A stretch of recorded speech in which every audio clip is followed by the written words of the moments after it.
back, everybody, to an episode of Make Poor Choices. We have a special episode for you today. Today, we're going to be going through the brewing process. This is our Brew Master. You may have heard us talk about him a few times, Dacota, here along with his brother, Bryce, who you're familiar with. And they're both mic'd up and wired and ready to go. So we're going to have them kind of just give us an overview of what they do to brew these beers that we've been drinking on the show. What beer are we making today? So we're going to do a clone of one of my all-time favorite IPAs, the Dogfish Head 90-minute IPA. So we will go through kind of the process of how we brew, the ingredients, what we use, called our grain bill, what hops we're going to use, and just the whole process. We'll kind of give you a tour of our huge, expansive brewery we have here.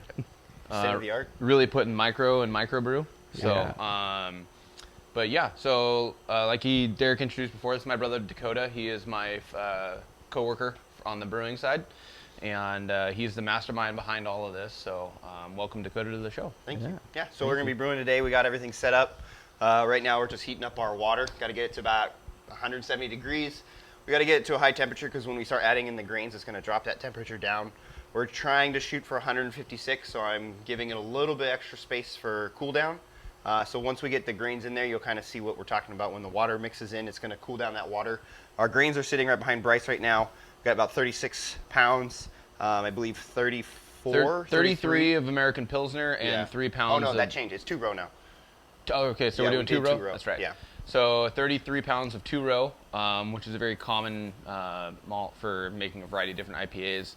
And then the amber malt, which will give it a little bit of color to the IPA as well. So that'll go in with the hot water, and that's just kind of what we're waiting on right now. Which one of them gives it that like pine needle-y flavor that a lot of IPAs have? You know, that like... That's from the hops. Yeah, that's just from the hops? Yeah. So we have a pretty diverse hop profile right now. We're using because when I went to the brew store, they didn't have all the hops we wanted, so I kind of mix and match to get the best profile, but we're going to be using some Sentinel, some, Amarillo, and Warrior, and then there's one Simcoe? more. Yeah, Simcoe. So that's going to give it a lot of that like kind of grapefruit citrusy flavor that you get in an IPA. But because we're doing a double IPA, it's going to be a lot more. We're using how many ounces of hops do we have on that list right now? It's like 16, isn't it? Yeah. 16 ounces of hops. So that's a typical brew is about anywhere from 4 to 6 hops. 6 ounces of hops, so we're using a lot. Oh, yeah. Yeah, so it's going to be a good time. Well over double. And unlike the IPA we brewed the first time, which you talked about on one of the first episodes, the Blood Orange Double IPA, so we're not going to be adding in any fruit extract or anything. It's just going to be just water and the hops that will give it the really good hoppiness flavor to it. The other difference is that with this one, using the all-grain style brewing process as opposed to the extract, which we did the first one. So it's a little bit more, couple extra steps, but you can really get meticulous with the beer and kind of, push it in the direction you want it to go. And then the unique one about this, the reason it's called the 90-minute IPA is because it's consistently adding and boiling hops for 90 minutes, as opposed to just maybe...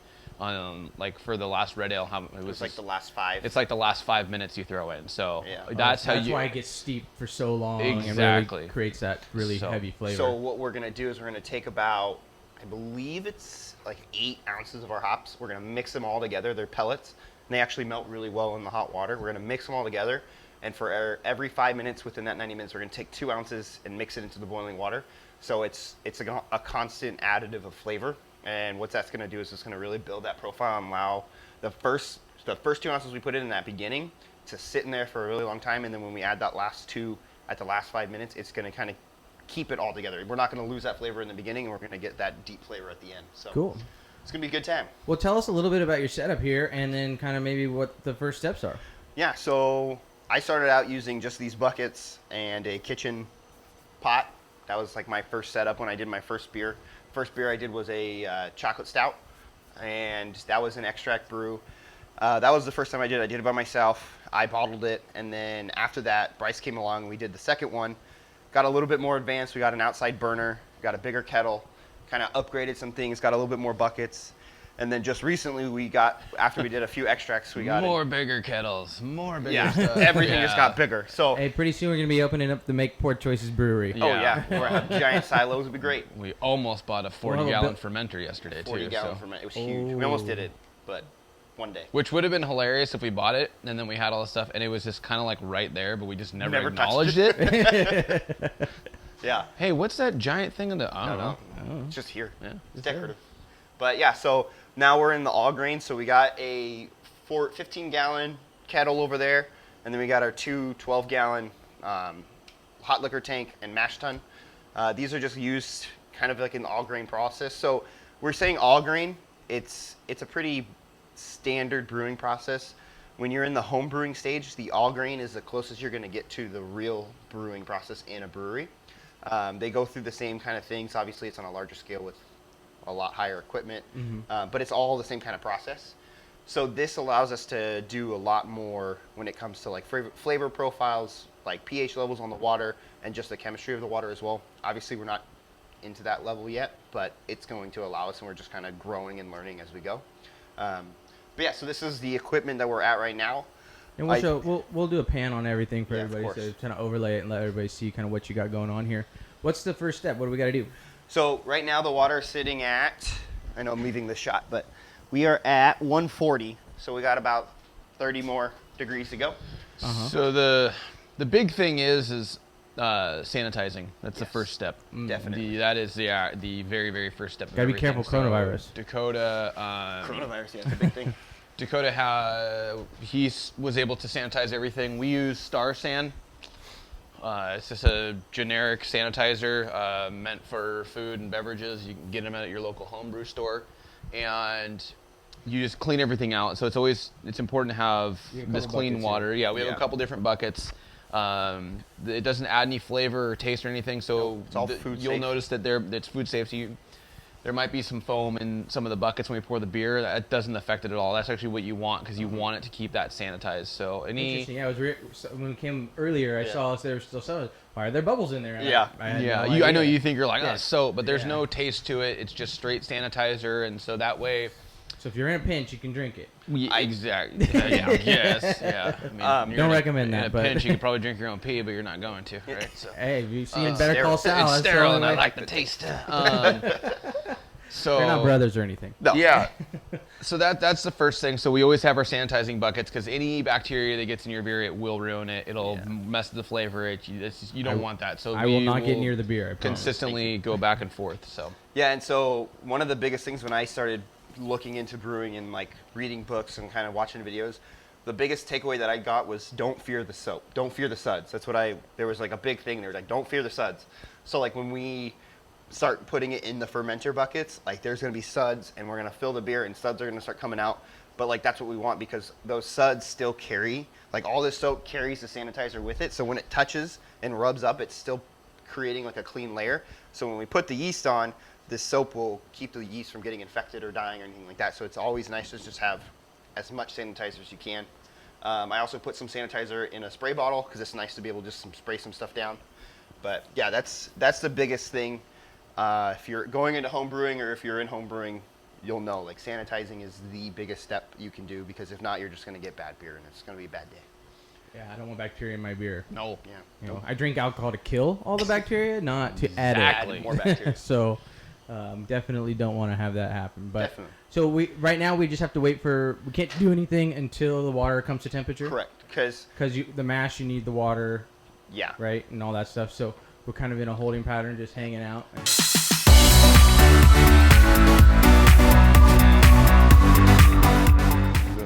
Okay, so the water's come to temp. yes. Yeah. So the water's at 170. We're going to take it to our mash tun. Okay. How do you want to do that? Let's set it down and we'll turn it. I appreciate the safety first mittens, boys. It's a good look. Yeah. Goddamn hot. Ready? 1, 2, 3. Ooh, I'm really glad I'm not having to do this part. That's probably good, yeah? Yeah. Okay. All right, Okay, so we're going to pour some of it in now, and then we're going to add some grain. So as Bryce, Did you get a shot of inside there? I did not get a shot of in there, but So- I will take my phone out and video. Inside the bottom of the mash tun is a little silver Like grate. grate, right? And that is what's gonna separate the grains from going through. I So see. we basically, it's almost like a tea bag, right? Or a tea ball. Nobody wants to be teabagged. No one wants to be teabagged, but basically Different what that problem. is it allows the when the water sits in there with the grain. You want me to start pouring in? Yeah, if you want to pour some in, and then I'll You pour. trying to get those? It's just grain. Are those old grains? Yeah, it's fine. Yeah, whatever. So basically, when the grain sits in here right now, for an hour, it's gonna soak up all the. So we're just doing a base layer right now. Bryce is just going to pour some in, get it going with the water, and then we'll add more water. This way, it'll kind of keep the temperature at a higher temp. The big thing is you just want to keep stirring. So we'll stop here, and then we'll add the rest of our water. So is there a special name for that stick, or is it just the stirring Just a mash stick. It's called a mash stick? Yeah. So, but yeah, so It's anyway, got holes in it, I saw. Yeah, it allows the grains to kind of push through, because when we add more of this water and more of the grain, it's going to turn into a very syrupy, like thick molassy kind of texture. So you'll see when we add the rest of this in. So go like to right there, because we have a lot of grain to add. yeah.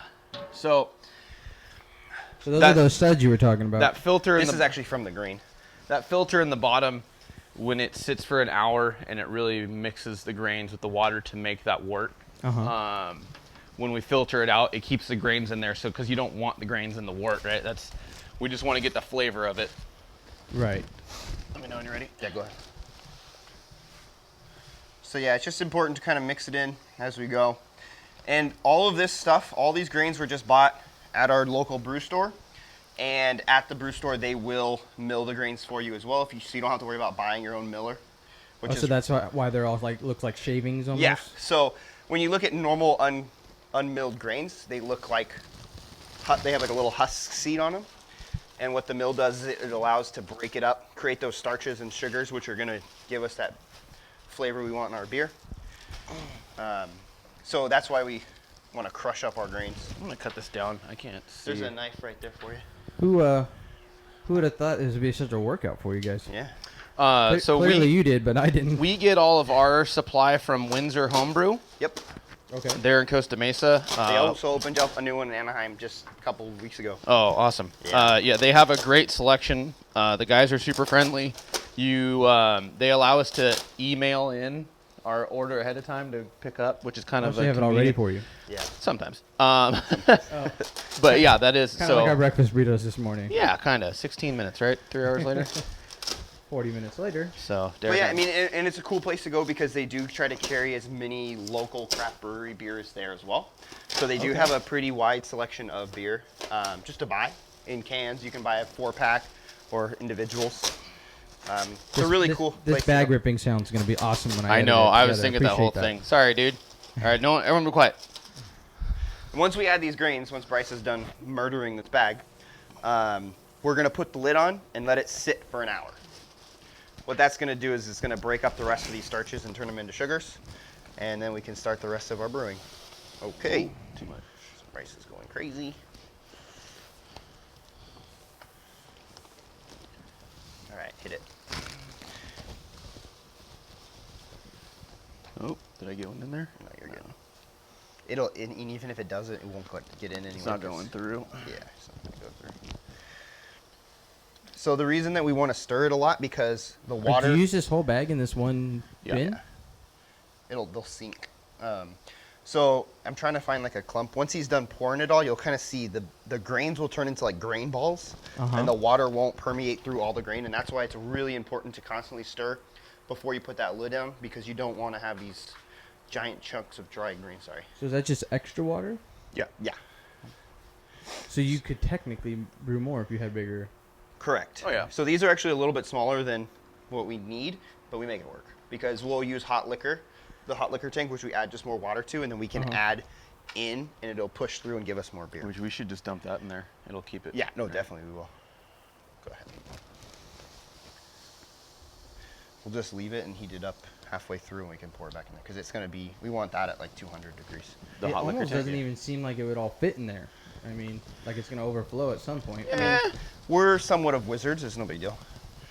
Somewhat of what? Somewhat of wizards, but it's no We'll make it fit. It's like that story where the teacher comes up with the marbles and says, "Is this jar full?" And all the students say, "Yes, of course it is." And then he pours in, something a little bit smaller. And then he pours in sand, and then he pours in water. So I'm trying to see. Here's a clump that I'm talking about. So what happened? Bad. Yeah, you want to break these up. Clump. Yeah, so these clumps happen. I mean, it's not a big deal, but it's nice to break them up. That's why we have this stick. So if I break it open, you can see the grain is still dry inside. So there's no hot water touching it. So that's what you want to break up because you need all the grains to be mixed into this hot water. And they happen a lot. Well, it's weird that it makes like a little insulated layer and it doesn't penetrate. It's like they, in a weird way, It's like their defense protect mechanism. themselves, but it was like kind of like bonding together. It's weird. Making little cement balls. Okay, how much more grain do we have? A lot. Yeah, we got probably another 5 pounds. Oh, shit. Yeah.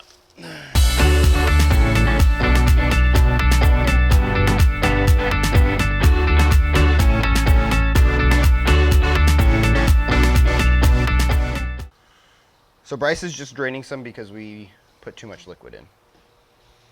So it has a little screen on it, so you're not really losing much. Yeah, No, we're not going to if lose. you come really in here, any you grain. can see it's all the water. It's not much of the grain going through.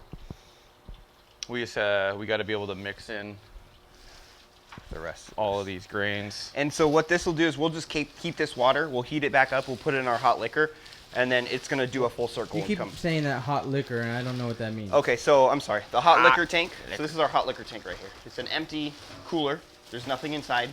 Basically what it does is it's just going to be an excess place for hot water. Okay. And when the grains are being put into the kettle for actual brewing, for the boiling process with the hops, the hot liquor just allows us to get all of the extra sugar from the grains because we'll run that hot water through the grains again. So once we get to that position, is that enough water out? Yeah, probably. We'll kill that for now. I don't want you to lose all the water, I mean, we're not losing it. It's just going to a different location. And I can always add. It's important to get the grains in, all of the grains, as to oppose all of the water. Well, you were mentioning that it needs to be at a certain temp, right? So you're trying to get the grains in so that they. We want to get the grains as fast as possible because I need to seal this off to keep the temperature at a certain temp because the grains need to be at a certain temp to get those sugars released. And the starches. Yeah, go ahead. So that's now really turning. I'll zoom in for people here and get a little closer up on the. Bryce, if you want, can you grab? Is there more grain? Yeah. Oh, okay, never mind. I was gonna go get some scissors. Bryce, be careful of the cord. Yeah, I got you. That's really becoming a mash now. I mean, that's like So this is getting thick. It's going to need a little bit more water just because we have room, but we still have more grain to add. But yeah, you can see it's just like a pretty lumpy oatmeal-y. Smells really good. It does. It smells very good. Yeah. Almost like you can eat it. I mean, you can totally try it if you'd like. It's not dangerous. It's just grain. It tastes like oatmeal. Oatmeal.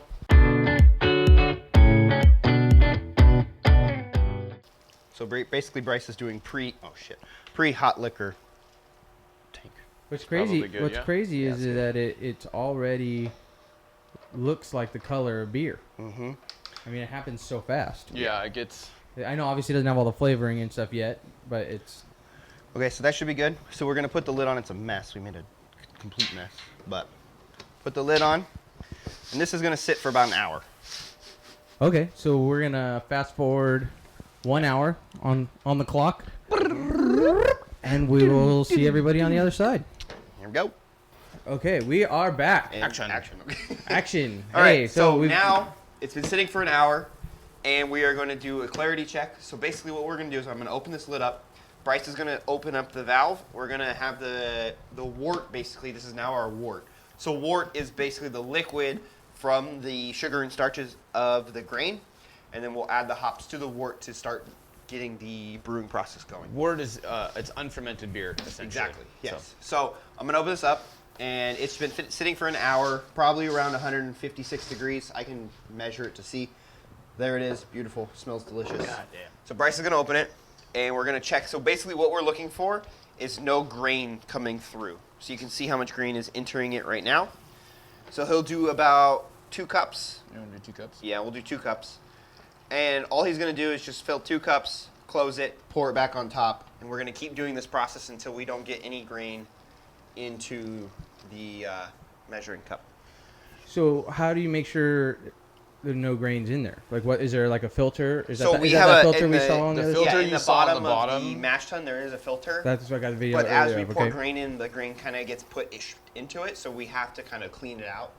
So that's what we're doing now, is basically cleaning out that filter so that when we do drain this mash tun into our brew kettle, we're not going to get any extra grain because it just is Right. going to be a harder process to brew. God damn, it's got a good color. You Yeah. can really see the color of that the amber malt that we use. Yeah, so The last, color is amazing. was it last night? No, it was Thursday night. I was texting Bryce because I was trying to get the color as close as possible to what they recommended. And I was doing amber. Well, no, actually, originally I did amber, but then I changed it to a Pilsner. And then I did a Munich, and the Munich wasn't giving the right color, so I changed it back to an amber, and it had a actually very close See, color. we still have some floaties in there. So But we're making progress here. Getting clearer and clearer the whole time. Probably take about 7 or 8 of these because of the amount of grain we have in. yeah, but see, slowly but surely, it's gonna get clearer.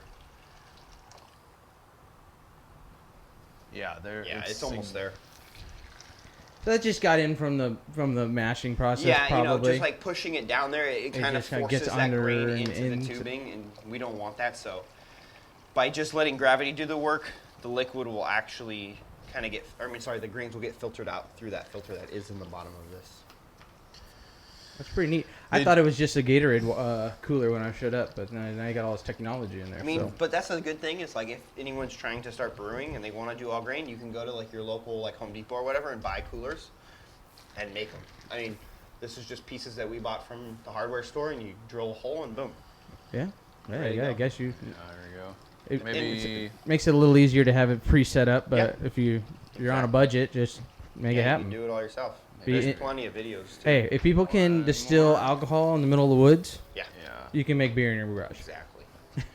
So they also make it to where they have pumps that will actually circulate for you, and you don't have to do this, and it'll automatically dump it back in. But They're like $400. we're not there yet. Yeah. We're not there yet. I kind of like the manual nature of this, though. I like that you get like a one-on-one. Yeah, very you- connected. The beer. Really puts your soul into the beer. Really gets you.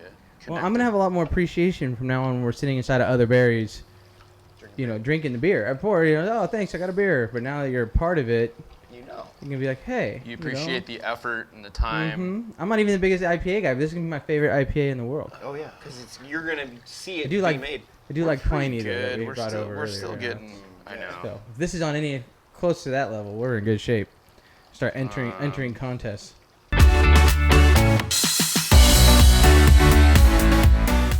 So what we're gonna do now is we're gonna start filling it into the kettle, and once it starts to drain out here, I will use the hot liquor tank to continue to hydrate the grains so that we can at least hit. Okay, so people didn't see that. So Yeah. what we did is you So- reboiled the water you had left over. Exactly. Reboiled. I And got you- it to about what was that? 170. By the time we looked at it, it was probably around 200. Yeah. So it's cooled down a little bit, but it still maintained that temperature. It's probably sitting at like 185. Right. So what we'll do is we filled this up with hot water. Once we drain this water out, you'll see the grains will kind of dry out, and this will just allow us to put more water in, run it through the grains again, and give us that. We're looking for about 11.4 gallons because we have to calculate It's like it. a little three-tier system here. Yeah. Yeah. So all right. So we'll open So this Bryce up. will open this one up and we'll get it going in the kettle. Yeah, there it goes. Let it run. Got a good color going. This color will get darker when we start to actually boil with the hops and everything as well, but that's actually really beautiful, good clarity. If you can see through it almost, that's really good. We have a really nice clarity there. So it takes a little while. It doesn't just dump out, which No. is cool. So Yeah, so because it's pushing through that filter, and then it has, so the way the filter is, it's like a little dome, and then there's a tube that goes underneath it and connects to this attachment. So Right. the water does have to go through a little bit of a process. You don't want to. And yeah, You so want to run it on the side. You don't want it to. you don't want Fo- fo- splashing. You don't want to foam up too much. Splashing, what would the splashing So do? the splashing, I mean, right now it's not a big deal. When you have the hops and stuff in there, the less contact to oxygen, better, because it just affects the fermenter a little boom. bit. Yeah. It goes boom. Bryce is just. Well, it'll boil over. Ah. Oh, when you start boiling. When you start boiling and That you have the smells really hops in, the chemical reaction of the Yeah. oxidization. Oxidization. I can speak a spell here. Yeah, it'll cause it to boil over. So now, why only an hour and you don't want to go any longer? It's just the amount of time that you want that hot liquor. Like the video that we watched earlier, like I was saying, like around 156 is when it's like the max that it takes to get that sugar, the sugar extract from the grains. So we usually do an hour because it's going to be sitting around 156, 158. And that gives it enough time for that water to really kind of cook those grains and seep out that sugar. Why not longer? I mean, you could go longer, but at that point, you're just going to There's get no mushy point. grains. There's You no, get no them- extra benefit at that point. Yeah, exactly. I got it. I mean, There you if you're using a ton of grains, you might have to just for that water to get through, but you're also going to add more water anyway, so it's not really going to be a difference. An hour is usually a good baseline to get that stuff. Okay.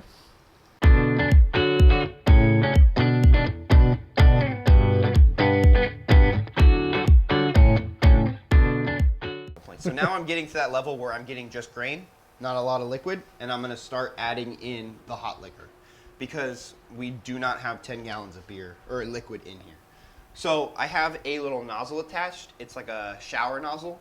This will allow the water to disperse and not create just like a straight hole into the beer or into the grain. I see. So watch, you'll see when it comes out, it kind of makes like a little shower. And this Oh, just look at allows that. it to kind of disperse and not really disturb the beer in any sense. Or I'm sorry, the wort in any sense. That's really cool. Yeah. Reminds me of like a water park. Yeah, exactly. It's like a little shower head Yeah. or like fountain. You know those little mushroom clouds with the water going on them? When you're a kid and you'd run under it and you get underneath it and you're in shade, and you're in the shade and safety. It's perfect. So it just allows the water to That's kind appropriate since you told me this used to be wild rivers out here, and now we're. We don't like to talk about that.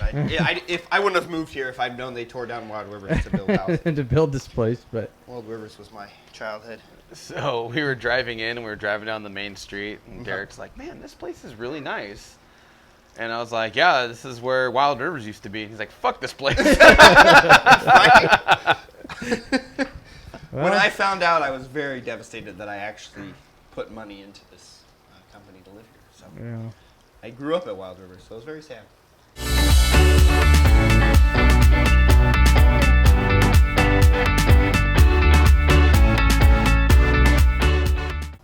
So was this always your plan though, with other berries? So you wanted to make sure that you had your own beer on tap, or you at first you figure you were gonna buy beer? Or? Well, I think when the inspiration for the bar was just to be able to go play Mario Kart and drink beer, Watch football. right? So if we look back to the beginning times of Other Berries, it was literally a TV on the wall with some folding chairs in my garage, right? And then I built everything up, and then I always I wanted. remember those days. I always wanted 2 beers on tap just to have options, right? That's why there's 2 TVs, because you want to have different games on or whatever. Yep. Something for everyone. And then I always wanted to get into home brewing, but it was just one of those things to me where it's just like, I don't know anything about it. I don't know anyone who's really into it. Kevin Mundia was always into it, but I just never, and I know Grant had brewed before, but I was just like, I don't know. And then Dakota got really into it, and he's one of those types of people where he, puts his mind to it, he'll do whatever he wants. So Cool.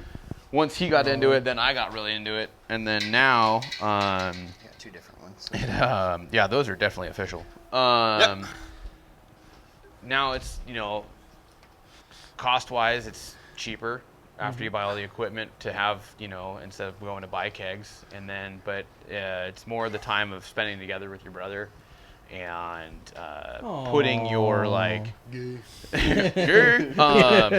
just putting like your time and effort into it, and it's something you made. It's a great pretty feeling. cool. It's so cool to be like, oh yeah, I made this beer, and people are like, what? Yeah, and then like we text back and forth like creating recipes, and we just get like it's Super like in the middle of text, and he just texts me, he's like, man, I love this shit. And I'm like, yeah, dude, it's like so cool. It's so exciting. Woo! So There goes some grain. Cool. Let's try it out. Okay, yeah, we're money here. Okay, I think I got some of it cleared out. It's probably gonna be. I mean, we got a lot of grain, so Oh, there we go. That's fine. Hey, Perfect. that works really nice, actually.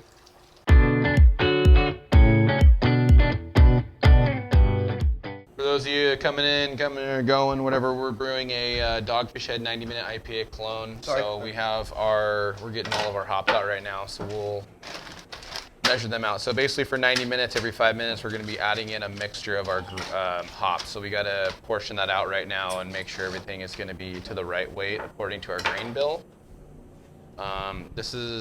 It's a clone, so we made our own recipe. This is our first time doing our own recipe instead of following someone else's. So kind of just going along with it. We got some Warrior hops, the Centennials, and then the Amarillos. So these ones get a little bit more of the bitterness out of the Warriors. We get some more of the florals and tropical scents from these ones right here. So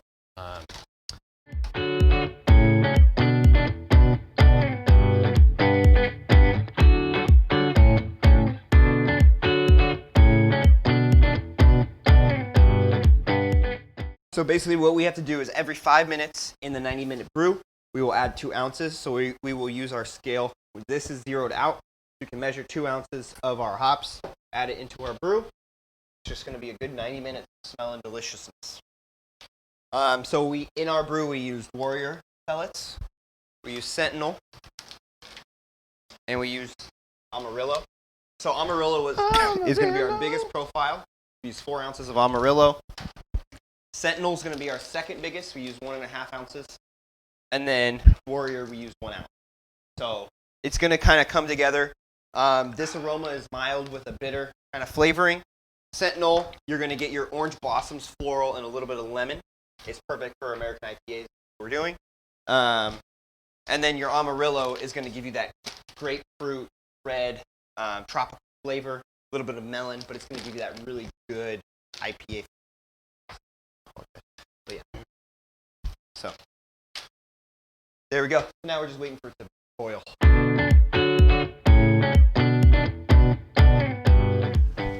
Okay, now that helicopter has gone by, I'd like you to kind of repeat what we were just saying. Just a little bit about what we're doing here. We're letting it boil, and then we have the hops over here. And how long we have to do it again? So we've successfully gotten enough wort out of our grain. That was a Camera's over there. does that? Jesus Christ! Yeah. We successfully got enough wort out of our grain mixture. So we put on the boil kettle. We're at about 200 right now, maybe a little. Actually, it dropped down significantly. We're about 180 right now because you stirred it. So once we're gonna get this to a boil, let it boil for a minute or two, and then we'll dial it back down, get it to a rolling boil, which is around 200. And then every 5 minutes, we're gonna add in 2 ounces of our hop mixture, and then we're gonna do that till we run out. And then once it boils, we'll start the timer for 90 minutes, and then we'll have that's where we get that 90-minute IPA. So it's 90 minutes of boiling, adding hops. So Okay, and then after that, you empty it out of there, you strain it, or you leave the hops in, or? So we will go from here, and then we need to cool it. So we have our wort chillers, and we'll kind of get into that a little bit more in a minute. But yeah, we will cool it down in here, and then once it's cooled, then we can pitch our yeast. Because you want to pitch the yeast, it's like a certain temperature range, which is... Well, it depends on the yeast, but we're going to try to get it down to 76 degrees. But I can show you the yeast that we're using, and ideally we want to build it off of that yeast. Disappeared on us. That yeast profile. I know, I'm disappearing. I'll be right back. So he's going to go get the yeast, and we'll talk about it. The yeast we use, it's a liquid yeast. This one's actually a hard yeast. Oh, it's hard yeast. Yeah, because they didn't have the liquid yeast, which is totally fine. Same thing. I personally like the hard yeast better. Okay. So this yeast is optimal between, pitching the fermenter between 59 and 72 degrees. Okay, so that's where we want to get it below 72 degrees to be able to pitch it in there. Because if you pitch it when it's too hot, it'll kill the yeast off. If it's too cold, it won't activate the yeast. UTI. Right, yeah. So you don't want to visit from the Easter Bunny. You know what I'm saying? So they have the pitching range. So the issue that we always have is that you want to be able to cool down this as much as possible, as quick as possible. So 15 or 11 and a half gallons, we'd like to get it down in a half hour. There's been times where it's taken us more than an hour to get down, and it still ends up being okay. Obviously, the quicker you can get it down, the quicker you can pitch the yeast, the better the beer's going to taste the end run. So we have, there's a couple ways you can do it. People will just like set it in like a bucket of ice. We have wort chillers, which are copper tubings, which will go into the actual beer itself, and we'll run cold water through those lines and filter it out. Oh, that's pretty cool. So we have 2 of those. Before, we would just hook it up to a hose, and a lot of people will hook up to a hose and then just let the water drain out, and it's very wasteful. So we created a system using fountain pumps and a cooler full of ice to be able to recirculate that water, so we're saving water, we're not wasting as much. We'll still have to drain some at the beginning because it's so hot, it'll just melt all that ice, but the last couple days I've been making blocks of ice in my freezer, so the blocks of ice will keep the water cooler. We'll also put some salt in the water to be able to get the water temperature down colder without it freezing, just kind of using a little extra science in there. So For those who know, we're close to John Wayne Airport, so we get a little helicopter and airport patterns every now and then, but adds flavor and character to what we're doing. Yeah, exactly. So Raw and in the flesh. Raw footage. Yeah, so we're just waiting now. It's about 190. A lot of brewing is standing around and drinking, which is why it's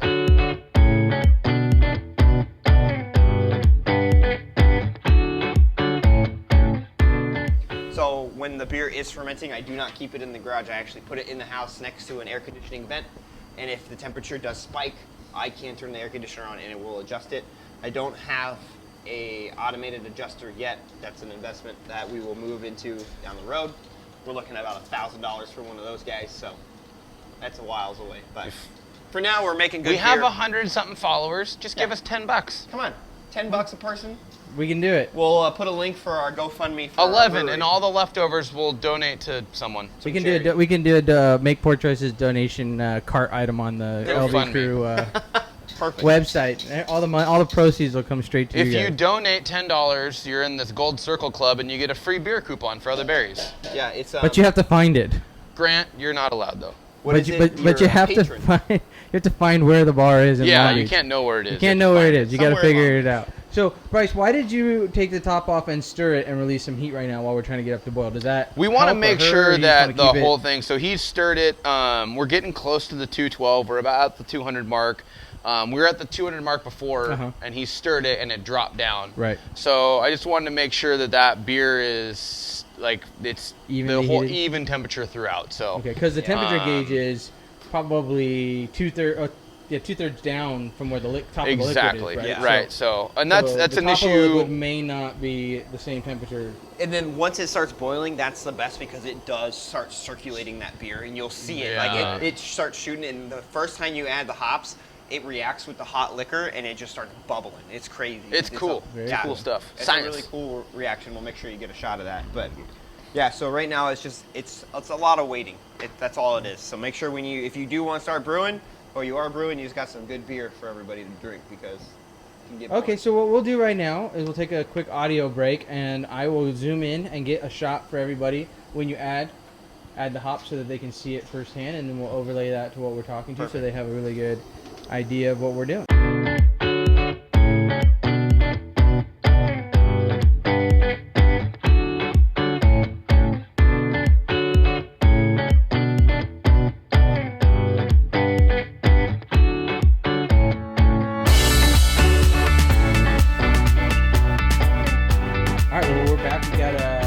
Stage of the process. Hey, first off, hang on. Sorry. Cheers. I know you're both drinking, but cheers. Hey.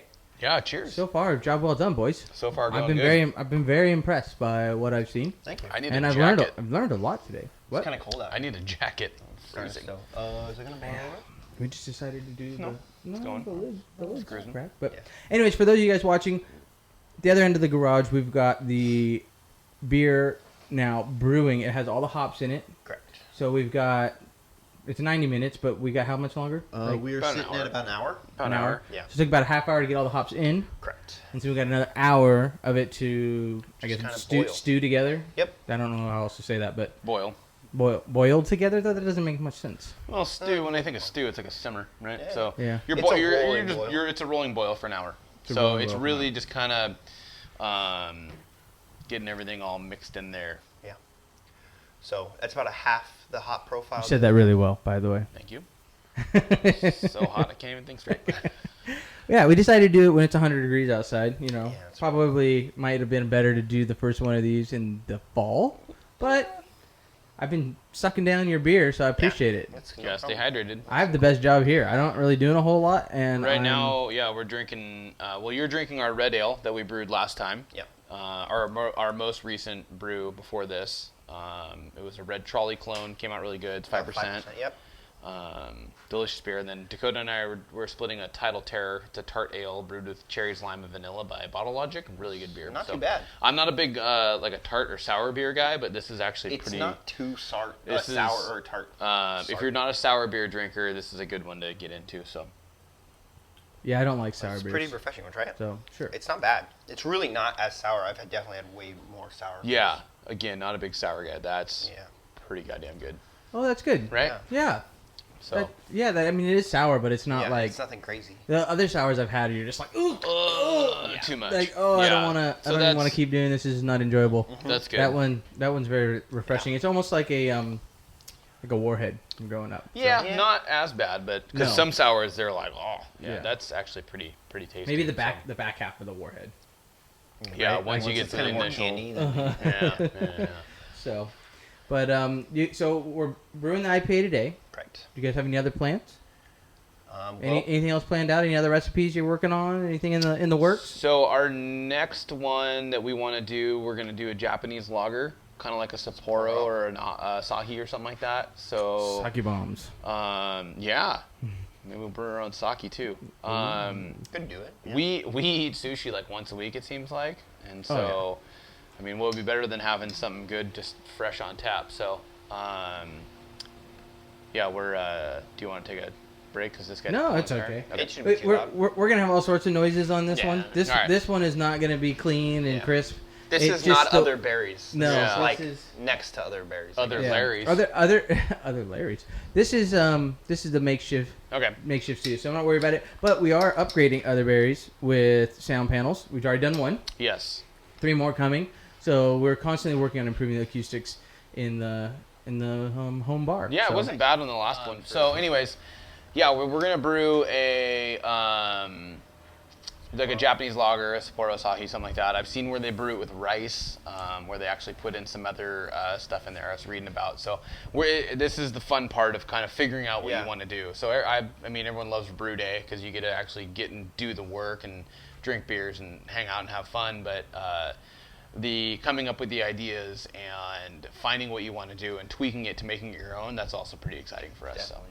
Well, I definitely like the fact that you guys are trying to make it your own. Yeah. As opposed to just copying. I mean, obviously you get inspired. I mean, the greatest form of flattery is to mimic somebody else, right? But you always want to put your own spin on it. You want to Yeah. give it your own touch. You know, so it makes it your own. Yeah. You say, "Oh, I really like what you did. I'm going to try to improve upon it." Yeah. And so that's pretty cool. I think Yeah. that's kind of makes it more fun. It's not just, oh yeah, that's my version of Stella. Right, It's yeah. my Pilsner, but it's exactly their recipe. It's like, it's not as much fun Yeah, as and that's- saying we were inspired by this and we put our own twist on it. So now this is our creation, our version of that. Definitely. It's kind of cool. Yeah. That's kind of what happened with this one too. Is Wednesday night I called Bryce and I was like, "Listen, like I'm not getting the results I want from this beer. Like I'm gonna kind of look at some other recipes and use those profiles that they had and make this Dogfish IPA like our own kind of recipe." And so I was like, "I'm gonna look at some stuff and kind of see." And so the hop profile and the grain profile is kind of our own little twist, but it also is. It's still mimicking the Yeah. Dogfish head, but this one's definitely like going to be our own. So it'll be kind of interesting to see how it turns out, I think. It already smells great. Yeah, I'm really excited. Smells great. Looks great. Those hops getting in the water there, or I don't know what's the mixture called at that point. The wort. The wort. It's still called the wort. Still called the wort because there's no fermentation going on yet. Okay, There's so when you throw the hops in the wort, I did not expect it to jump like it that. explodes. Yeah. Yeah, we got some aggressive. overlays for people, so they'll get to see it too. I mean, that it's like looks like. Have you ever been to Yellowstone? You been to Yellowstone? Yeah. Either of you? No. I've never been. You just gotta go. I know. It's fucking amazing. But you go down to the geysers and stuff, and you go down to the hot springs, and there's just spots where out of the earth it's just bubbling up like that, and it's just like mud pits and stuff, and you just that looks like it'd be. No, you go in there, you lose your arm. Yeah. But Yeah, you fucking die if you go in there. they found some guy's shoes, and they're like, where did he go? Yeah. And the guy went melted. off. They thought he went off to maybe take a piss or something. No, man, he fucking melted. And he melted. He's It's gone. super His hot. bones, everything gone. Decimated. All he was left were his shoes that he left behind. I mean, that's some crazy. But that's what it looked like. Yeah.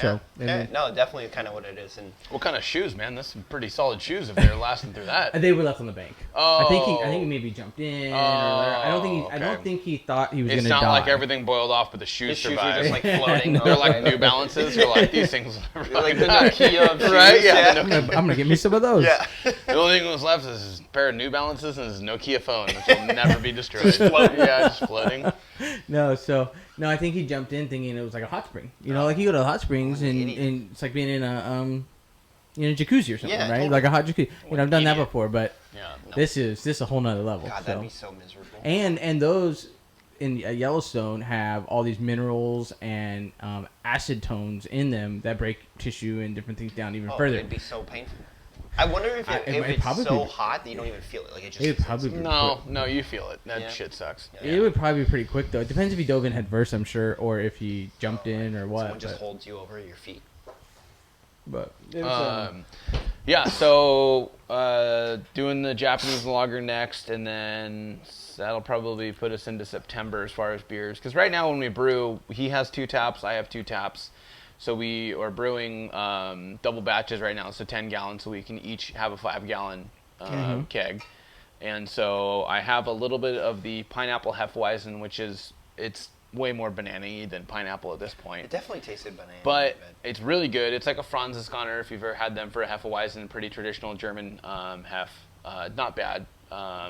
So once that runs out, we'll put this one on, then we can brew again. Yeah, and we were talking about like for Thanksgiving, maybe we'll do some sort of seasonal beer. Yeah, Try so that we out. do a Friendsgiving every year. like a winter lager. So yeah, we'll do something that has the, maybe a stout or A little heavier. Okay. something that like a would be, campfire, so that'd be cool. something that would be good during the cold months. Something that to help you me can pack on drink. even more pounds. So Exactly. Definitely. Just So I can be really tummy get guy all even- that food in there. So we'll think of that. Looking to maybe barrel aging as well or something. So that'll be on the. We could use like some marshmallows or something for like our sugar. Mm-hmm. Be really cool. Melt it down. Oh wow. Yeah, because like I never thought of that. That's pretty we neat. were looking. I still want to definitely try a peach ring beer. Oh yeah. Using like the candy peach rings as like your sugar.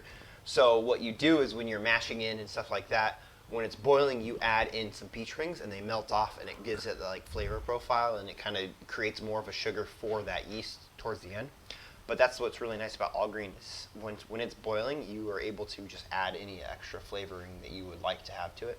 So that's something that I've seen. I've seen people do peach rings. I've seen people do Cocoa Puffs, Lucky Charms, like just using anything you can to make like a unique kind of craft beer. That is a lot of innovation. Yeah, You're taking totally. anything you can that has sugar in it and kind of giving that flavor profile and changing it up a little bit. Yeah. So that's pretty cool. I never even thought of any of that stuff. Yeah. Yeah, so those are kind of things that we'll delve into in the coming months. But yeah, I think definitely the Japanese beer will be kind of next, a Sapporo type. And then What else do we have left in the process? We got to cool it down. So we gotta cool it down. So we'll get a couple of shots of us cooling it down, maybe a little bit of commentary, and then at that point, we you put just it gotta into the fermenters, and then you just gotta wait, right? Yep. Yeah. So all right, well we'll bring you a couple shots of that, and we're about wrapped up here. So that's Cool. pretty cool. Yeah. All right, home right. stretch. A lot of Woo. you guys. Sounds Cool. good. Thanks, guys.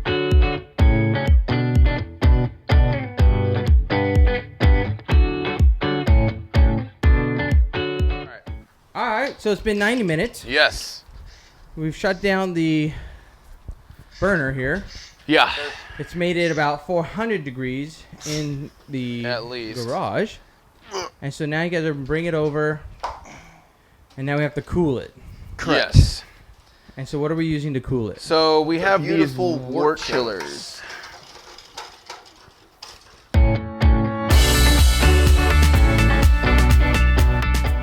So what we did was I bought a couple of these fountain pumps off Amazon, and the fountain pumps will recirculate cold ice water, and then instead of just dumping it out and So is that just like a wasting a water. normal pump that you do to make like a jungle juice fountain or something like that? I guess, yeah, Like a fountain, like you have like a water fountain outside. like a water fountain in your yard or so something like pumps it that. up a couple Yeah. feet, nothing crazy powerful. They're pretty powerful. Yeah, it's. I think one of the smaller one is like 400 gallons a minute, and the bigger one's like 550 gallons a minute. So, or I'm sorry, gallons per hour. Sorry, gallons per This hour. should be cooled in no time. If it was GPM, that would be that's too much. That would be- Ideally, but it does take a minute. So it'll take a little time to cool down, but we want to get in.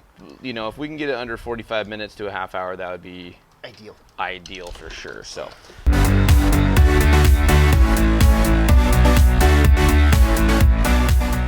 So now we just turn on the pumps. It's gonna start shooting the water out, and here it comes. So you put your finger on that. How hot is that water, Bryce? It's boiling. It's gonna be pretty hot. You want the Oh, glove? really? Look, it's like steaming. Yeah. It's fine for now. I'm just trying to hose off Yeah, some well, of It's this. crazy it got that hot just from sitting in there. It is just. It's gonna basically mimic the temperature that it is right now. So But Bryce is. I mean, it's not that long of a coil to go through to get that hot. I mean, Yeah. it's kind of weird that it's really. kinda- So, basic. and you're cleaning the basically- driveway at the same time. Yeah, Yeah. he's being a good Samaritan. And Power taking- washing. So I want to watch his water level. So I'm just gonna dump it back in here now because There's some more water right there. yeah, we'll have to add more water in. We have a couple bags of ice in there. That'll melt. We'll let it kind of drain off, and then once that drains off, then we'll put in more ice. We have ice blocks, and whatever we can do to kind of just keep this water as cold as possible. Actually, if you want to go get the salt, Yeah. we can throw that Get in the there. salt. All right. But right now we Step have away. Salt, baby. two immersion chillers. One that's pushing the water from the top of the coil down and out, and then one that's going from the top up. So we're trying to cool this whole thing. Bottom up. Bottom up. Sorry, it's a lot of volume, a lot of heat. So whatever we can do to kind of keep them both pretty chilled in here.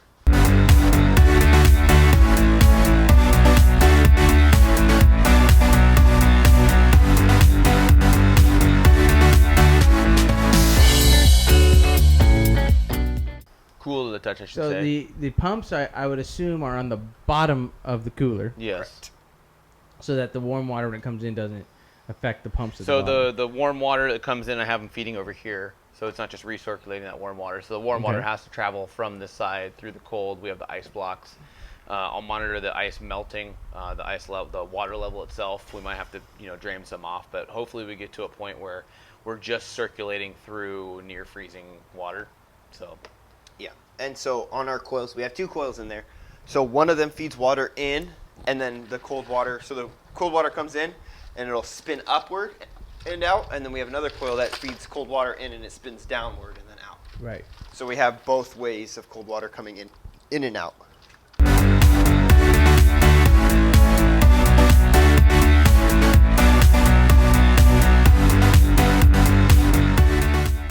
But yeah. So after this, what once this gets all the way cooled down, do we take it out of that and into? We'll put it into these two buckets that have sanitizer sitting in them right now. So the reason I put sanitizer in these two buckets is because those are the buckets we're going to be using. So we don't have to worry about cleaning them. They're already been sitting all day in sanitizer. So we'll just take all the gear out that's in there that's been cleaning, put them in there, and then we'll be done. Pitch the yeast on top, and then call it a day. And then that's where they ferment. And that's where they'll ferment for about a week, and then I'll transfer them from those buckets into another set of buckets, put the additional hops on top, and then after that we just wait, and then we'll have beer in a couple weeks.